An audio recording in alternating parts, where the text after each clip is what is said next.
Diascofoot, le miroir du football de la diaspora congolaise.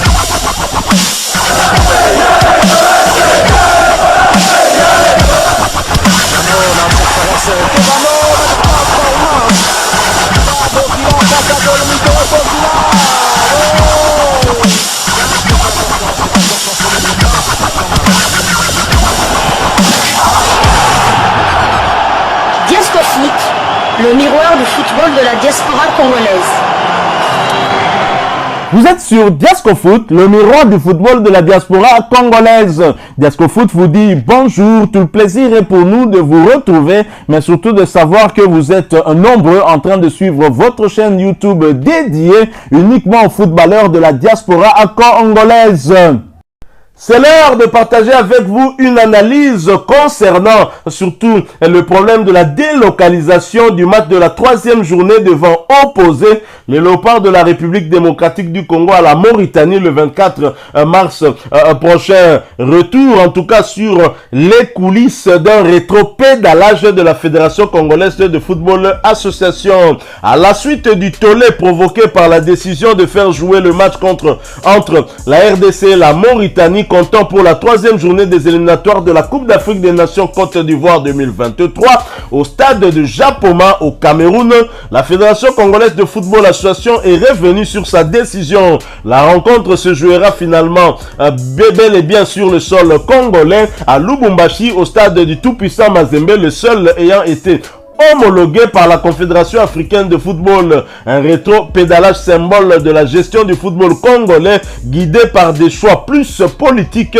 que sportifs malheureusement. La Fronde populaire a fini par avoir raison de l'instance qui gère le football en République démocratique du Congo. Initialement programmé pour se tenir au Cameroun, le match qui va opposer la RDC à la Mauritanie lors de la 3e journée des éliminatoires de la CAN 2023 va bel et bien se jouer sur le territoire congolais. Faute d'homologation du stade des Martyrs, la Fédération congolaise de football association, par l'intermédiaire de son secrétaire général, le désormais suspendu belge Sito Atala, avait annoncé le choix du stade de Japoma pour accueillir ce match.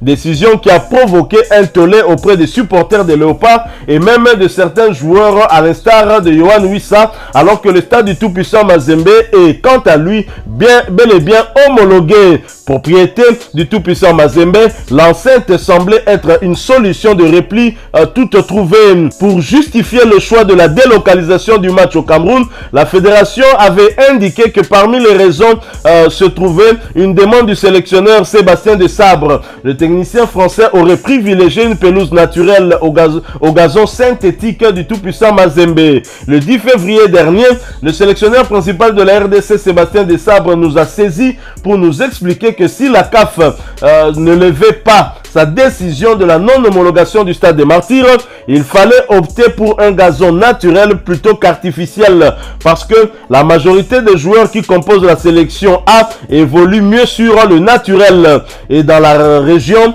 c'est le Cameroun qui dispose de cette pelouse, a indiqué belge Sito Atala au moment de l'annonce de la délocalisation de la rencontre. Et Sébastien Desabre, qui ne lui aura pas laissé en tout cas beaucoup de temps, il est très rapidement venu à la charge pour contredire le secrétaire général de la Fédération congolaise de football association. Une thèse qui a donc été battue en brèche par Desabre. Au centre des critiques après ces déclarations, le sélectionneur est donc sorti de sa réserve pour démentir ses affirmations.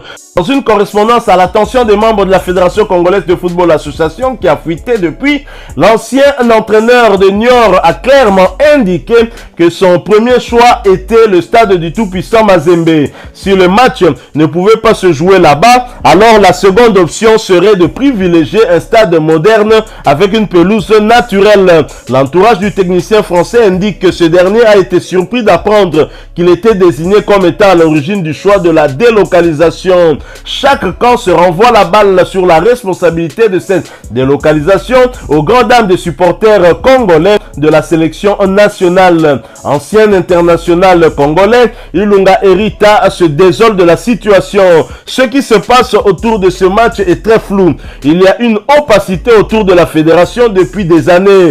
Rien que la déclaration du secrétaire général qui dit que la fédération fonctionne très bien et derrière pointe du doigt le sélectionneur en disant qu'il n'a pas assumer son choix, le prouve. C'est comme s'ils ne communiquaient pas entre eux. Même au niveau de sa suspension, c'est la cacophonie. Malheureusement, je pense qu'il n'y a aucune concertation et que cette décision d'aller jouer au Cameroun a été prise de façon unilatérale par le secrétaire général. C'est un scandale. Ça met en lumière tous les dysfonctionnements de cette fédération, il indiquait dans un des médias locaux. Un choix politique plutôt que sportif, on serait tenté en tout cas de nous poser cette question. Dans les arcanes de la Fédération congolaise de football association, rares sont ceux qui souhaitent s'exprimer sur ce sujet qui semble cristalliser les tensions. Et pour cause, renseignements pris auprès de certains membres sous couvert d'anonymat, la décision initiale de délocaliser ce match RDC Mauritanie au Cameroun serait aussi politique.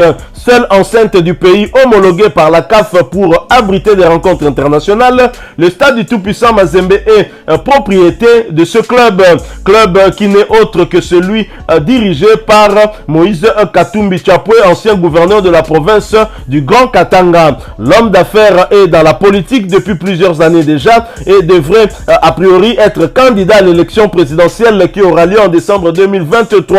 Un opposant au pouvoir actuel de Félix Antoine Tshisekedi. Emmener le Léopard jouer sur un territoire où il est très populaire avec un public probablement acquis à sa cause pourrait entraîner des manifestations hostiles à l'endroit du président Félix Tshisekedi et de son gouvernement, indique-t-on.